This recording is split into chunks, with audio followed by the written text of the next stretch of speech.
Hello students, good morning. आज हम लोग चैप्टर 4 का अगला भाग पढ़ेंगे। कल हम लोगों ने जहाँ से पढ़ा था उससे आगे की पढ़ाई आज हम लोग करेंगे। ठीक है, ऑलरेडी कल हम लोगों ने पढ़ा था द साउदर्न प्लेट्यू, दक्षिण का पठार। कल हम लोगों ने इसमें क्या क्या मुख्य बिंदु पढ़े थे। पहला था plateau. What is a plateau? Plateau क्या है? तो प्लेट्यू क्या है? A plateau is a highland. A plateau is a highland which is almost flat at the top. Plateau क्या है? एक हाईलैंड है जो ऊपर की ओर बिल्कुल समतल होता है, और यही कारण है कि इसे टेबल लैंड भी कहा जाता है। ओके, और पेनिनसुला। पेनिनसुला क्या है? A peninsula is a land mass. A peninsula is a land mass which is covered by, which is surrounded by water on three sides. Peninsula एक ऐसा लैंडमास है, यानी भूभाग है जो तीन ओर जल से घिरा होता है। ओके, चलिए अब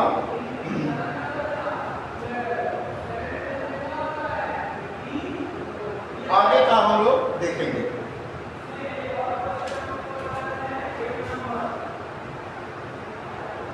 ये reverse in the plateau region. Plateau region में बहने वाली नदियां, प्लेट्यू रीजन में बहने वाली नदियां। The rivers of the region do not originate from glaciers or snow covered mountains। Plateau क्षेत्र की नदियां जो है वे किसी ग्लेशियर या बर्फ से ढके पहाड़ से नहीं निकलती है। They are also smaller than the Himalayan rivers। वे हिमालय से निकलने वाली नदियों की तुलना में छोटी भी होती है, अर्थात उनकी लंबाई भी कम होती है। These rivers depend mostly on rains for their water supply। अब देखिए, आप लोगों ने पढ़ा है कि हिमालय से निकलने वाली नदियों में सालों भर पानी रहता है, क्योंकि गर्मियों में भी बर्फ गिरती रहती है, जिसके कारण लगातार जल का प्रवाह नदियों में होता रहता है। लेकिन प्लेट्यू रीजन में बहने वाली नदियों के साथ ऐसा नहीं होता है। ये नदियाँ मुख्य रूप से वाटर सप्लाई के लिए वर्षा के जल पर ही निर्भर होती है। ठीक है, They often dry up during the time of drought। Drought के समय यानी सूखे के समय ये प्रायः सूख जाती है। सूखे के समय ये प्रायः सूख जाती है। Due to heavy rainfall, they cause floods too। Heavy rainfall के कारण इनमें बाढ़ भी आती है। हेवी रेनफॉल के कारण इन नदियों में बाढ़ भी आते हैं। The rivers of the region flow swiftly। Swiftly मतलब नदियाँ जो है प्लेट्यू रीजन में जो नदियाँ हैं वे तेज गति से बहती हैं, और इसका कारण क्या है? Since the land is uneven, they form a number of waterfalls। क्योंकि यहाँ की भूमि जो है वह असमतल है, यहाँ की भूमि असमतल है, अतः ये बड़ी संख्या में वाटरफॉल्स का निर्माण करती है। Kunchikal falls in Karnataka are the highest waterfalls in India. Karnataka का कुंचिकल वाटरफॉल भारत का सबसे ऊंचा वाटरफॉल्स है।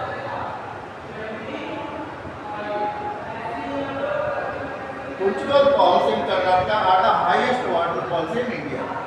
कर्नाटक का कुंचिकल वाटरफॉल भारत का सबसे ऊंचा waterfalls. The rivers of the region which rise in the west flow east into the Bay of Bengal. देखिए, rivers of the region of this region मतलब इस क्षेत्र की नदियां जो वेस्ट से यानी कि पश्चिम से निकलती हैं, flow east into the Bay of Bengal, वे पूरब की ओर बहती हैं और बंगाल की खाड़ी में मिलती हैं। इसका कारण यह है कि इसके ढलान जो है वह पश्चिम से पूरब की ओर है। यही कारण है कि पश्चिम से निकलने वाली अधिकांश नदियां जो हैं वे बंगाल की खाड़ी में आकर मिलती हैं।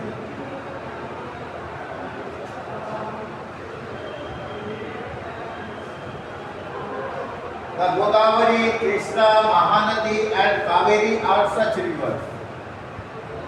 गोदावरी, कृष्णा, महानदी और गोदावरी, कृष्णा, महानदी और कावेरी इसी प्रकार की नदियां हैं जो निकलती है, पश्चिम से निकलती है और पूरब की ओर बहते हुए बंगाल की खाड़ी में आकर गिरती है। ठीक है। Godavari is also known as Dakshin Ganga. Godavari को दक्षिण गंगा भी कहा जाता है। गोदावरी नदी को दक्षिण गंगा भी कहा जाता है। इसका कारण क्या है? अच्छा, the Kaveri is the main river of Karnataka. Kaveri नदी कर्नाटक की सबसे प्रमुख नदी है। कावेरी नदी कर्नाटक की सबसे प्रमुख नदी है। The Godavari is the largest river in the Deccan प्लेटू। Godavari Deccan प्लेटू क्षेत्र की सबसे बड़ी नदी है। डेक्कन प्लेटू की सबसे बड़ी नदी है। It is considered as one of the most sacred rivers of India. इसे भारत की सबसे पवित्र नदियों में से एक माना जाता है। It rises at Trimbakeshwar near Nashik in Maharashtra. यह महाराष्ट्र में नासिक के निकट त्र्यंबकेश्वर से निकलती है।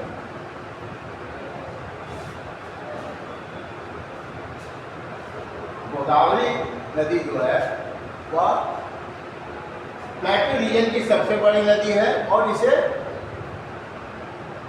भारत की सबसे पवित्र नदियों में से एक माना जाता है और इसे दक्षिण गंगा भी कहा जाता है। यही कारण है कि इसे दक्षिण गंगा भी कहा जाता है। The Narmada and the Tapi are the only two major rivers that flow into the Arabian Sea. Narmada और तापी ऐसी दो प्रमुख नदियां हैं जो अरब सागर में गिरती हैं। नर्मदा और तापी ऐसी दो प्रमुख नदियां हैं जो अरब सागर में गिरती हैं। They flow through a rift valley and have estuaries near their mouth. They flow through a rift valley. Rift valley का मतलब होता है, rift valley का अर्थ होता है, a rift valley is a straight lowland between two highlands or mountain ranges. यानी rift valley एक straight lowland है जो highlands या mountain range के बीच।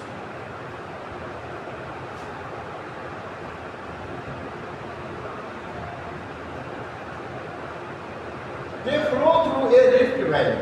ये rift valley से होकर के बहती हैं and have estuaries near their mouth। और उनके मुहाने पर ये estuaries बनाती हैं।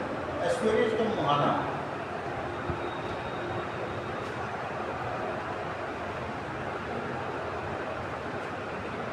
A rift valley is a straight lowland between two highlands or mountain ranges। अभी आपको बताया रिफ्ट वैली क्या है। रिफ्ट वैली एक स्ट्रेट लोलैंड है जो हाईलैंड्स या माउंटेन रेंजेस के बीच, यानी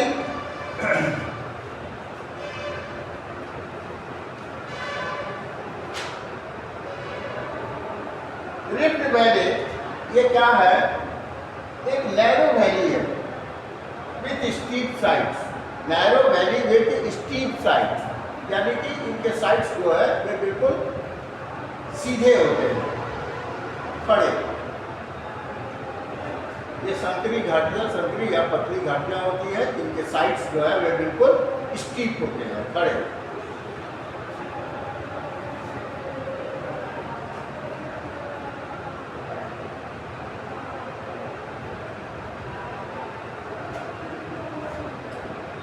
Dams have been built on many of these rivers. इनमें से अनेक नदियों पर डैम्स बनाए गए हैं। इनमें से अनेक नदियों के ऊपर डैम्स बनाए गए हैं। The stored water is used for irrigation and generation of electricity. देखिए, डैम बना करके जो पानी स्टोर किया जाता है, इनका उपयोग सिंचाई के लिए और इलेक्ट्रिसिटी के जनरेशन यानी कि बिजली के उत्पादन के लिए किया जाता है। ओके, डैम्स का पानी का उपयोग बिजली उत्पादन और सिंचाई के लिए किया जाता है। The Mettur dam on the Kaveri is one of the largest irrigation project in South India. Mettur dam, Kaveri नदी पर बना मैट्यूर डैम दक्षिण भारत का सबसे बड़ा इरिगेशन प्रोजेक्ट है, सिंचाई परियोजना है। याद रखिएगा, Mettur dam on the Kaveri is one of the largest irrigation project in South India. Kaveri नदी पर बना मैट्यूर डैम दक्षिण भारत का सबसे बड़ा इरिगेशन प्रोजेक्ट है। The Nagarjuna Sagar Dam on the Krishna and the Hirakud Dam on the Mahanadi are other important multi-purpose projects. Krishna नदी पर बना नागार्जुन सागर डैम और महानदी पर बना हीराकुद डैम अन्य दूसरे महत्वपूर्ण मल्टीपर्पज प्रोजेक्ट है। मल्टीपर्पज प्रोजेक्ट कहा जाता है बहुउद्देशीय परियोजना। मल्टीपर्पज प्रोजेक्ट यानी कि बहुउद्देशीय परियोजना। बहुउद्देशीय परियोजना ने कहा जाता है जिनसे अनेक प्रकार के कार्य लिए जा सकते हैं, जैसे सिंचाई के साथ साथ बिजली उत्पादन। ठीक है, तो इस प्रकार की परियोजनाओं को मल्टीपर्पज प्रोजेक्ट कहा जाता है। और ये स्निपेट में देखते हैं। The Hirakud Dam is one of the longest man-made dams in the world. Hirakud dam पूरे विश्व में मानव निर्मित सबसे लंबे डैम्स में से एक है। मानव निर्मित यानी मनुष्य द्वारा निर्मित डैम्स में से एक है।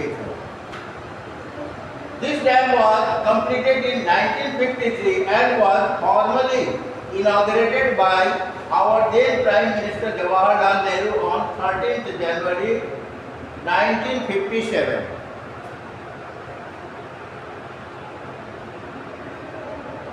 इस डैम का निर्माण 1953 में कंप्लीट हुआ। इस डैम का निर्माण 1953 में कंप्लीट हुआ and was formally inaugurated by our then Prime Minister Jawaharlal Nehru on 13th January 1957।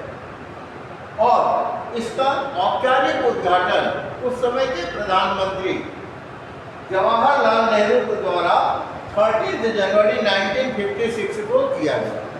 ठीक है, 1953 में इस डैम का निर्माण कंप्लीट हुआ है और 1957 में उस समय के प्रधानमंत्री जवाहरलाल नेहरू के द्वारा इसका विधिवत उद्घाटन किया गया था। Power generation along with agricultural irrigation started in 1956। यानी कृषि सिंचाई के साथ साथ बिजली का उत्पादन 1956 में आरंभ हुआ। The dam started functioning at full potential almost 10 years later in 1966। Potential का मतलब होता है क्षमता।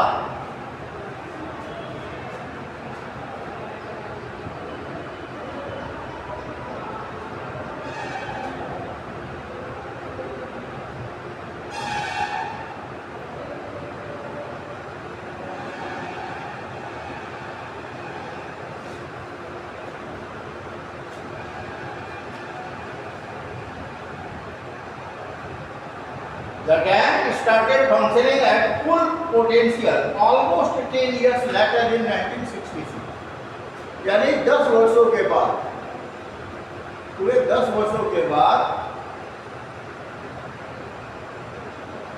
यह डैम अपनी पूरी क्षमता के साथ कार्य करने लगा। यानी सिंचाई के साथ साथ बिजली का उत्पादन भी जो है सो पूरी क्षमता के साथ होने लगा।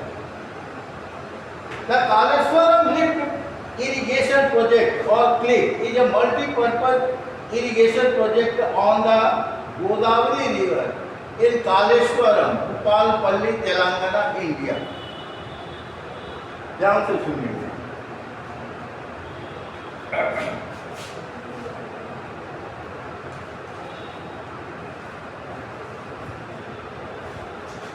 कालेश्वरम लिफ्ट इरिगेशन प्रोजेक्ट, जिसे क्लिप कहा जाता है, शॉर्ट में KLIP क्लिप कहा जाता है,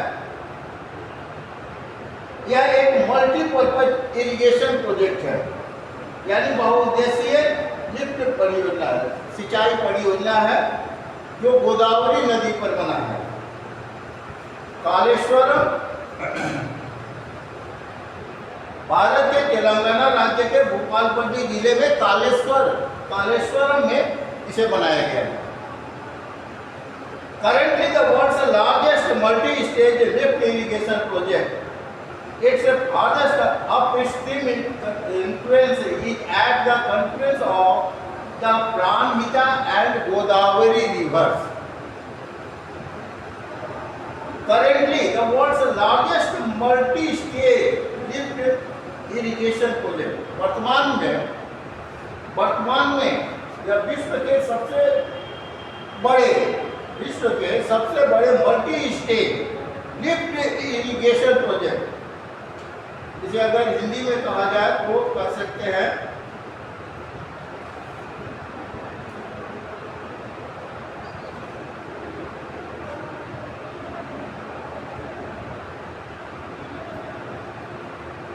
बहुचरणीय लिफ्ट सिंचाई परियोजना। मल्टी स्टेज यानी बहुचरणीय। तो वर्तमान में यह दुनिया की सबसे बड़ी multi stage lift irrigation project है। Its farthest upstream influence is at the confluence of the Pranhita and Godavari rivers. इसका सबसे दूर का ऊपरी प्रभाव प्राणहिता और गोदावरी नदियों के संगम पर है। ओके, इसका सबसे दूर का ऊपरी प्रभाव प्राणहिता और गोदावरी नदियों के कॉन्फ्लुएंस यानी कि संगम पर है।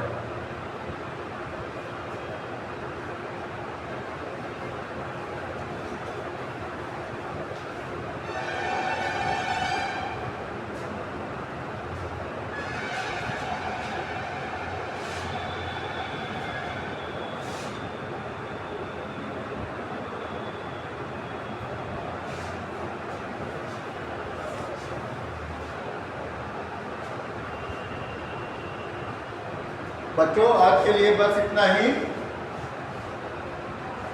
फिर कल मिलेंगे। होमवर्क नोट कर लीजिए।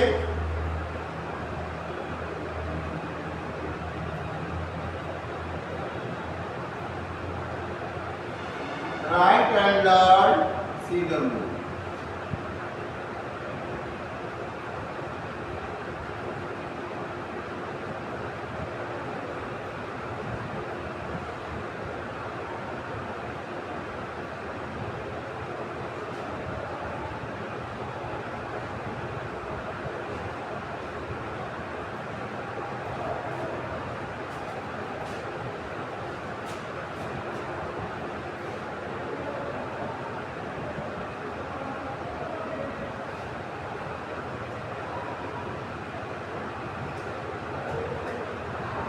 वर्ड मीनिंग के साथ साथ इंपॉर्टेंट पॉइंट्स को नोट कर लेंगे। ओके।